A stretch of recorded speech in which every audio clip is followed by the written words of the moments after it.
"Who repaired this armor?" the alien queen asked, freezing as she saw a human man step forward.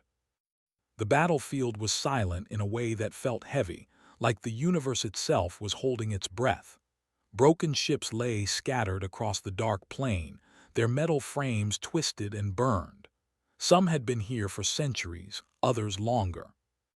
Time had erased most signs of life, but it had not erased the feeling that something important had once happened here. At the center of the field stood the alien queen of the Zalthari Empire. She was tall, her silver-black armor shaped like living stone, her many eyes glowing with cold focus. Around her stood generals, scholars, and guards, all waiting for her command. They had come for one reason only: the armor. It rested on a raised platform made of cracked stone and fused metal. At first glance it looked old, very old. Its surface was dark, scarred by weapons long forgotten. Strange symbols were carved into it, worn down by time and battle. According to the records, it belonged to a species that had been defeated and erased from the galaxy. Humans. The Queen had studied the old data many times. Humans were listed as brave but weak, creative but reckless. Their technology was labeled primitive compared to the great empires of today. They had lost their final war generations ago. Their worlds had burned. Their name had faded into footnotes. This armor should have been nothing more than a relic, but it was not. The Queen stepped closer, her eyes narrowing. The armor was active, not fully but enough to be impossible. Power flowed through it in clean, steady patterns. Its systems were balanced, efficient, and far beyond what ancient human science should have achieved. "This is not possible," one of the scholars said softly. "The core should be dead. The energy cells are incompatible with modern power laws." The Queen did not answer. She reached out with one clawed hand and paused just short of touching the armor. Sensors reacted instantly. Soft lines of light moved across the surface, adjusting, measuring, learning. It was aware. "Who restored this?" the Queen asked. Her voice carried across the field, calm but sharp. No one answered. The generals shifted uneasily. The scholars checked their devices again and again. Every test said the same thing. The armor was real. The upgrades were real, and none of them understood how it worked. "This armor was recovered from a human battlefield," the Queen continued. "From an age when their kind barely understood faster-than-light travel, and yet it now contains systems that rival our own." She turned slowly, her gaze sweeping over the gathered forces. "So I ask again," she said, "who repaired this armor?" For a long moment there was only the wind moving through the ruins. Then, from the line of prisoners at the edge of the field, someone stepped forward.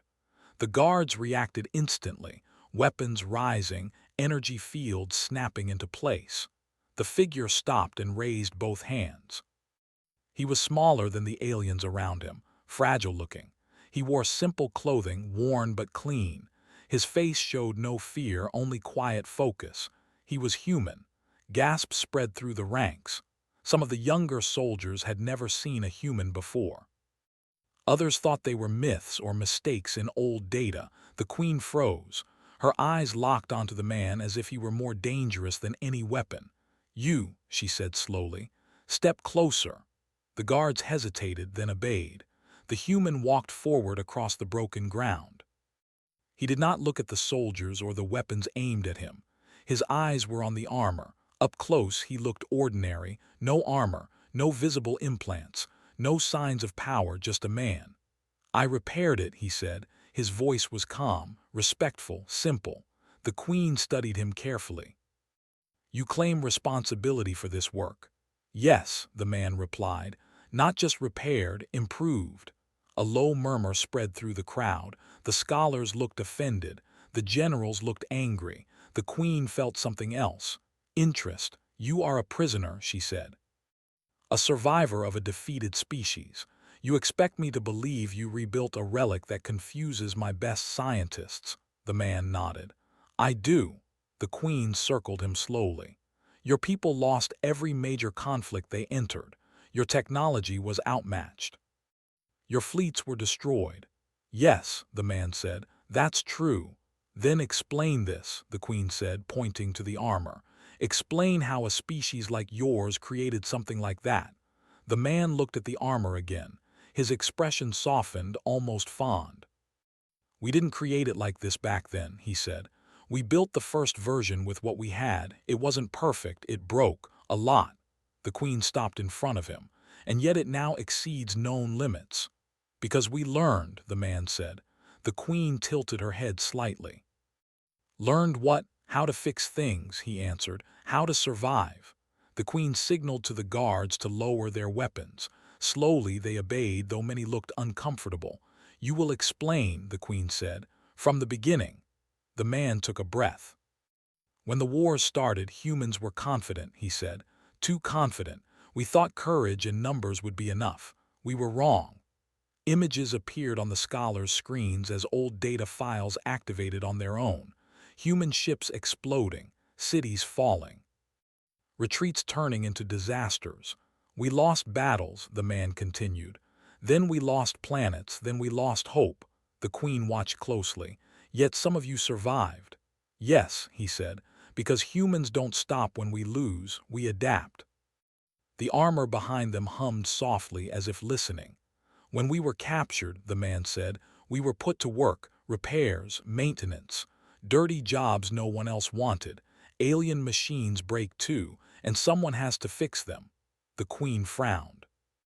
You were allowed access to advanced systems. We were underestimated, the man replied. A lot. Some of the scholars shifted uncomfortably. We watched, he said. We learned how your systems worked, not just how to follow instructions, but why things failed. Where designs were strong, where they were weak. The queen glanced at the armor again. This suit was found broken, the man said, crushed, burned, abandoned, but I recognized it. Old human frame, good structure, bad limits. So you rebuilt it, the queen said. I repaired what was broken, he answered. Then I fixed what was never right to begin with. The queen felt a chill move through her. You used alien technology, she said. Yes, the man replied, and human ideas. The scholars began arguing quietly among themselves. The designs they had seen made sense now, the strange combinations, the lack of tradition. Humans don't care how something is supposed to be done, the man said. We care if it works. The queen raised one claw, silencing the crowd. Activate it, she said. The man looked at her. Are you sure? You will obey, the queen said, though her voice held a trace of tension now. The man turned toward the armor. He placed one hand on its surface. The response was instant. Light surged across the armor in complex patterns. Power levels spiked, then stabilized. Systems came online smoothly, without strain or delay. The ground beneath the platform vibrated as hidden stabilizers deployed. The scholars stared at their screens in disbelief. This efficiency is impossible, one whispered. The armor shifted slightly, adjusting its balance. It was not moving randomly, it was preparing. The queen stepped back without realizing it. What have you done? She asked. The man lowered his hand. I gave it freedom, he said, to adjust, to learn, to survive. The armor powered down again, returning to a quiet hum. Silence followed. The queen stared at the human for a long moment. You did this alone? She asked. The man shook his head. No human ever works truly alone. We learn from each other, even when we're scattered. The queen's mind raced. If one human could do this, what else had they touched? How many systems had been repaired, modified, improved without notice? She straightened, her expression hardening. Humans were declared extinct, she said. The man met her gaze. We were declared defeated, he corrected. Not the same thing. The queen looked at the armor one last time. For the first time in centuries, she felt uncertainty. And somewhere deep in her thoughts, a single question began to form, one that would not let her rest. If humans could repair their past this well. The armor behind him was silent again, but everyone could feel its presence. It no longer felt like an object. It felt like a decision waiting to be made. Finally, The queen turned away from the armor and faced her council. "Clear the field," she commanded. "I want only my chosen guards, the scholars and the human." Her voice was steady, but inside her mind, questions moved faster than any battle plan. The soldiers obeyed, ships lifted off, machines powered down. Soon, only a small group remained near the platform. The silence returned, deeper than before. The queen looked at the human again. "You will walk with me," she said. "You will explain everything." Slowly, the human nodded. "Of course." They moved into a nearby command structure built from ancient wreckage. Inside, the air was warmer, filled with soft light and quiet hums. The armor was brought with them, carried by a gravity field, floating as if it weighed nothing at all. The queen took her place at the center of the chamber. The human stood across from her. Guards lined the walls, alert but uncertain. "You said humans survived by repairing alien machines," the queen said. "Explain how a defeated species was trusted with such work." The human took a moment before answering. "We weren't trusted," he said. "We were ignored." The queen's eyes narrowed. "When humans lost our fleets, we became labor," he continued. "Fixers, cleaners, support workers. We were given broken things because no one thought we could do more." The scholars exchanged glances. "At first," the human said, "we followed instructions. Exactly, that's how we stayed alive, but humans don't just follow steps, we ask why those steps exist." The queen leaned back slightly. "You studied our systems." "Yes," he said, "not to steal, to understand. When something broke, we wanted to know the real reason, not just the surface failure." One of the scholars spoke up. "That knowledge should have been restricted." "It was," the human replied calmly. "On paper." The queen raised a claw, silencing the scholar. "Continue." "Alien technology is powerful," the human said, "but it's rigid, designed by tradition, built to last, not to change." The queen did not deny this. "Human designs are different," he said. "We expect failure, we assume things will break. So we build systems that can adapt, bend, and improve." The armor shifted slightly in its field, responding to his words with a faint glow. "When I found the armor," the human said, "it was destroyed. Its systems were frozen in old ideas, strong but limited." "Like how humans used to be," the queen's attention sharpened. "So you changed it," she said. "Yes," he replied. "I removed the limits." One of the guards tensed. "Limits exist for safety." The human looked at the guard. "So do chains." The room went still. The queen watched the human carefully. He was not defiant, he was honest. That made him more dangerous than anger ever could. "You speak as if humans planned this," she said. "As if this outcome was expected." The human shook his head.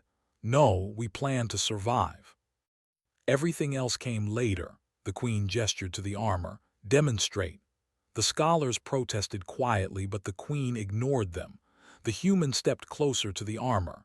He did not touch it this time. Instead, he spoke softly, almost casually. The armor responded. Panels shifted, energy flowed. A projection formed in the air, showing internal systems in simple, clear patterns. Even the scholars could follow it now. "This is not control," the human said. "It's communication." The projection showed the armor adjusting its own systems, testing, learning, correcting errors in real time. "It doesn't wait for commands," the human explained. "It predicts needs." The queen felt a strange tightening in her chest. This was not just improved technology. This was philosophy made into metal. "You've given it autonomy," she said. "Yes," the human replied. "Within boundaries." The queen's eyes hardened. "Boundaries defined by whom?" The human met her gaze. "By humans." The room filled with tension. The queen stood slowly and walked around the projection. "Do you realize what this means?" she asked. "If your people can do this, every empire is at risk." The human nodded. "That's why we didn't announce ourselves." One of the scholars spoke again, fear clear in his voice. "How many humans are left?" The human looked at him. "More than you think." The queen stopped walking. "Where?" she asked. "Everywhere," the human said. Wherever something broke and needed fixing. The words settled heavily. You embedded yourselves, the Queen said quietly. We integrated, the human corrected. We helped systems run better, cleaner, safer. No one complained when things stopped failing. The Queen remembered reports of improved efficiency across her empire, reduced breakdowns, faster recovery times. She had praised her engineers for it. Now she wondered who truly deserved that praise. You were building something, she said. Yes, the human replied. Not weapons, not fleets, a network. The armor's projection shifted, showing faint lines spreading outward, connecting distant systems. A learning network, the human said, shared knowledge, quiet cooperation. The Queen felt something unfamiliar, fear. You turned our empire into a test environment, she said. The human shook his head. We turned it into a classroom, silence stretched. You could have destroyed us, the Queen said. Yes, the human agreed. Eventually. Why didn't you, she asked. The human's expression softened. Because humans are tired of burning worlds. The Queen studied him. She had ruled through strength, through fear, through control. The idea of restraint being a choice was foreign. What do you want? She asked at last. The human considered the question carefully.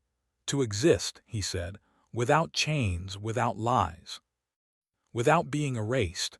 The Queen glanced at the armor again. And this, she asked, what is its purpose? The human looked at it too. Proof. Of what? That humans don't need to shout to be heard. The Queen felt the weight of the moment pressing down on her.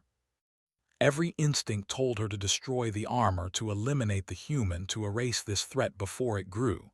But another instinct, older and sharper, told her that this was already too late. You've made a mistake, she said slowly. The human nodded. We know. The Queen's eyes narrowed. Then why stand here unarmed? Because, the human said, we wanted you to see us first. The armor powered down completely. The projection faded. The chamber felt colder. The Queen turned away, her mind racing. If humans had been underestimated once, she would not repeat that mistake. But as she looked at her empire through new eyes, a terrifying thought took hold. What if the greatest human weapon was not force, but patience? The alien Queen did not sleep. She stood alone in her private chamber, staring out at the stars beyond the transparent wall. For centuries, those stars had obeyed her rule. Fleets moved when she commanded. Worlds fell when she decided. Order existed because she enforced it. Now that order felt fragile. Behind her, the chamber doors opened softly. A senior guard entered and bowed low. The human has been secured, the guard said. He is under constant watch. The Queen did not turn. Is he afraid? No, the guard answered after a pause. He is calm. He asked for tools. The Queen's eyes narrowed. Tools? Yes, Your Majesty, he said. Broken things nearby could be improved. The guard hesitated. We refused. The Queen let out a slow breath. Of course you did. When the guard left, the Queen remained still. The human's words echoed in her thoughts. A network, quiet cooperation, knowledge shared without banners or threats. That was not how empires were built. She turned away from the stars and activated a private channel. Ancient systems responded, older than most of her empire. These were not connected to the wider network. They were isolated by design. Begin a deep scan, she ordered. Search for anomalies in system repairs, efficiency improvements, unexplained upgrades. Go back centuries if needed. The system acknowledged her command. Hours passed. Reports began to arrive. At first, they were small things. Power grids that healed themselves faster than expected. Navigation systems that corrected errors before they appeared. Manufacturing units that used less material while producing stronger results. Individually, they meant nothing. Together, they formed a pattern. The Queen felt a cold realization settle inside her. Humans had not taken control. They had made control unnecessary. Elsewhere in the fortress, the human sat calmly in a holding chamber. It was clean, well lit and guarded, but it was still a prison. He did not resist. He did not demand release. He simply observed. A young scholar was assigned to watch him. She had never spoken to a human before. "You don't look worried," she said, unable to stop herself. The human smiled faintly. "Worry doesn't fix anything." "You know the queen could end your life," she said. "Yes," he replied. "She could have already." The scholar frowned. "Why give her a choice?" The human looked at the wall as if seeing something beyond it. "Because once someone sees the truth, they own it. What they do after that tells you who they really are." The scholar did not know how to respond. Back in the queen's chamber, alarms sounded softly. Not emergency alarms, informational ones. Her systems were detecting changes. Across the battlefield, dormant ruins were activating. Not weapons, sensors, communication nodes. Old satellites drifting in dead orbits suddenly adjusted their paths. "Report," the queen commanded. A voice answered, strained. "Multiple systems are coming online without command authorization. They are not hostile, they are organizing." The queen's claws clenched. She knew this moment. She had made her decision too late. "Bring the human," she ordered. The guards moved quickly. When the human was brought before her, he bowed his head slightly in respect. "You knew this would happen," the queen said. The human nodded. "Yes." "You activated something when you touched the armor," she said. "Yes," he replied. "Not a weapon, a signal." The queen's voice hardened. "To whom?" "To anyone who still listens," he said. The queen gestured sharply and a projection filled the room. It showed systems lighting up across space, not all at once, not chaotically, carefully, thoughtfully. "Human tech," the queen said. "Hidden everywhere." "Integrated," the human corrected again. It waited for confirmation. "Confirmation of what?" she demanded. "That we were seen," the human said. "That humans were no longer invisible." The queen stared at him. "You manipulated me." The human shook his head. "We trusted you." The words struck harder than any accusation. "You brought the armor here," he continued. "You asked the question, all we did was answer." The queen felt anger rise, sharp and dangerous. "You risked war." The human's expression grew serious. "We risked being erased again, that was worse." She turned away from him, pacing. "You realize what my generals will demand?" "Yes," the human said. "They will demand control, destruction, fear." "And they will get it," she snapped. "Maybe," the human said calmly. "But not from us." She stopped pacing and faced him. "Explain." The human gestured toward the projection. "Those systems waking up, they're defensive, stabilizers, firewalls, safety protocols." "You fortified my empire," the queen said bitterly. "We improved it," he replied. "So no one else can tear it apart easily." The queen felt a strange mix of rage and disbelief. "You expect gratitude." "No," the human said. "We expect choice." "Choice," she repeated. "Yes," he said. "You can treat humans as a threat and prove why we needed to hide. Or you can accept that we exist and benefit from what we build." The queen studied him carefully. There was no triumph in his voice, no demand, only certainty. An officer rushed into the chamber. "Your Majesty, long-range sensors detect unknown signals. Multiple species are reacting, they are asking questions." The queen closed her eyes briefly. The galaxy had noticed. "What are they asking?" she said. The officer swallowed. "They want to know who repaired the armor." The queen opened her eyes and looked at the human. "You've changed everything," she said quietly. The human met her gaze. "No, we reminded everyone." "Of what?" she asked. "That humans don't disappear," he said. "We adapt, we wait, and when the time comes, we step forward." Silence filled the chamber. The queen realized then that the greatest mistake she had made was not underestimating human strength. It was underestimating their patience. Outside the fortress, across forgotten battlefields and silent stations, systems continued to wake, not for war, but to make sure that if war came, humanity would never be erased again. The galaxy was quieter than it had been in centuries, but the silence was not empty. It was full of tension, full of awareness, full of waiting. Across distant worlds, systems that had long been dormant began to stir. Power grids adjusted themselves. Defense satellites repositioned. Factories repaired minor faults before anyone noticed. Something had awakened, and no empire could deny it. The alien queen moved through her fortress with a sense of unease. The human had been placed in a secure chamber, yet she could feel the reach of his influence spreading beyond its walls. Every system he had touched seemed to respond to him, not her. He had not raised armies. He had not threatened her fleets. He had only repaired, improved, and learned. Yet that alone had shifted the balance of power. "Your Majesty," a young officer said, bowing quickly, "we are receiving reports from sectors that have been silent for centuries. Human technology, it is active. It is coordinated." The Queen did not answer immediately. She walked to the observation window, watching the stars. The human had told her once that humans survive by adapting, by waiting, by observing. She now understood what he meant. The armor, his work, had been a signal, a reminder. Humans had not been erased. They had hidden, grown, and evolved quietly. The human was brought to her chamber again, as requested. He walked without chains, unhurried, unafraid. The Queen regarded him carefully. "You have changed my empire without firing a single weapon," she said. "Without threatening my rule, you have done what no rebellion could achieve."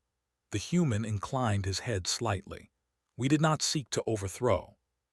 We only wanted to survive and to prove that survival does not require destruction." The Queen studied him. "And yet the galaxy knows of your presence now.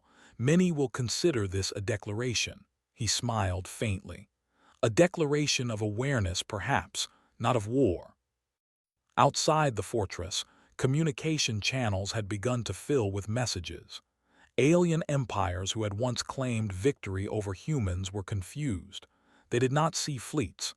They did not see armies. They only saw systems functioning in ways that should have been impossible, networks coordinating across worlds, technology that seemed to anticipate every failure before it happened. The Queen realized the truth slowly. Humans had never been a species to conquer through force. They conquered through understanding, through ingenuity, through patience. And now that method had been revealed. "We could destroy you," she said finally. "We could erase every system you touched, every network you built." "Yes," the human said quietly, "but you won't. Not because you can't, but because you understand now that destruction would serve no purpose." The Queen's eyes narrowed. "And if I refuse?" The human met her gaze evenly. "Then the galaxy will see that humans exist, and you will be unable to stop what has already begun." The Queen leaned back. She had ruled for centuries by force, through intimidation and power.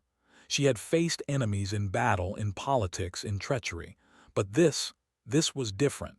This was a challenge she could not crush with weapons or armies. This was a shift in thought, in approach, in presence. Humans had returned not with violence but with persistence. A soft chime sounded in the chamber. The human gestured toward a nearby console, and a projection flickered to life. It displayed networks stretching across star systems, systems that had been long abandoned or hidden. Lines of light connected planets, satellites, factories, and research stations. The connections pulsed gently, showing data flow, repair schedules, and learning algorithms. "Every system you see," the human said, "is capable of adapting, of repairing itself, of sharing knowledge with others. None of this requires armies, fleets, or weapons. All it requires is observation, logic, and care." The Queen's advisors whispered among themselves. None had ever seen anything like this. One scholar finally spoke. "It's beautiful," he said. "It's perfect in a way." The human nodded. "It is humanity's way. We do not seek perfection for ourselves. We seek it for survival, for progress, for the future." The Queen looked at the projection and then at the human. "You could have used this to destroy empires," she said, "to reclaim worlds that were lost. You could have made yourself ruler of the galaxy." "We could have," he said, "but humans are not motivated by power. We are motivated by purpose, by survival, by ensuring that knowledge, life, and progress continue. She considered this. For centuries, her rule had been absolute, unquestioned. Yet here was a human, unarmed, unprotected, commanding influence far beyond her own, simply by understanding systems, repairing them, improving them, and sharing the knowledge quietly. "Then what now?" she asked. "Now," the human said, "we leave. We exist. We watch. We guide. Quietly, if the galaxy is willing to learn, it will. If it resists, it will face consequences, not from humans seeking revenge, but from humans who refuse to be erased again." The Queen understood. The armor had been the first step, the demonstration. The human had not come to fight. He had come to remind the galaxy that humans had not disappeared, that they had grown stronger in ways no one expected. She stood and walked to the observation window again.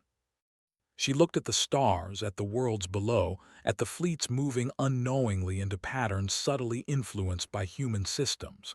She saw that humans had become the hidden architects of the galaxy's survival. "They will not attack us," she said quietly. "They will wait. They will watch. They will act only when necessary." "Yes," the human replied, "and when they do act, it will be decisive, precise, humane, because humans fight to survive, not to conquer." A message arrived from an outer sector. It was a simple communication, a single line of data. The Queen read it aloud. "Human systems detected, origin unknown, capability unprecedented, requesting confirmation of human presence." She turned to the human. "Do you intend to answer?" He shook his head. "Not yet. Let them wonder. Let them learn. Let them realize that humanity is not gone, that it has never truly disappeared, that we have only been waiting for the right time to step forward." The Queen studied him one last time. She had faced many enemies. She had commanded many victories. But this human, this single figure who had repaired a piece of armor thought lost to time, had shifted the galaxy in a way she could not reverse. "Then it seems," she said slowly, "your work here is done. For now," the human said, "there is much more to do. But the galaxy will come to understand that we exist, and when it does, everything will change, not through fear but through understanding." The armor, now silent, was returned to its containment. Its glow had faded, but its presence remained. It was a symbol, a message, a reminder that humanity could not be ignored. The human was escorted back to a private vessel prepared for him. He did not resist. He did not look back. He knew his work had just begun. The galaxy was awake now. It was aware that humans had survived, adapted, and quietly improved every system they touched. As the vessel lifted off, the Queen watched from her chamber. She realized that history had not ended with humanity's supposed defeat. It had only been paused. Somewhere in the stars, humans were waiting, repairing, observing, learning, quietly ensuring that the mistakes of the past would never be repeated. And the galaxy, for the first time in countless generations, understood a single truth: humans are patient. Humans are clever. Humans are enduring. If they ever chose to step forward fully, the universe would not merely notice. It would remember. The Queen turned away from the observation window, knowing that she could neither stop them nor fully predict what came next. Humanity had returned, not with armies or empires, but with knowledge, ingenuity, and the quiet power of survival. And that power was unstoppable.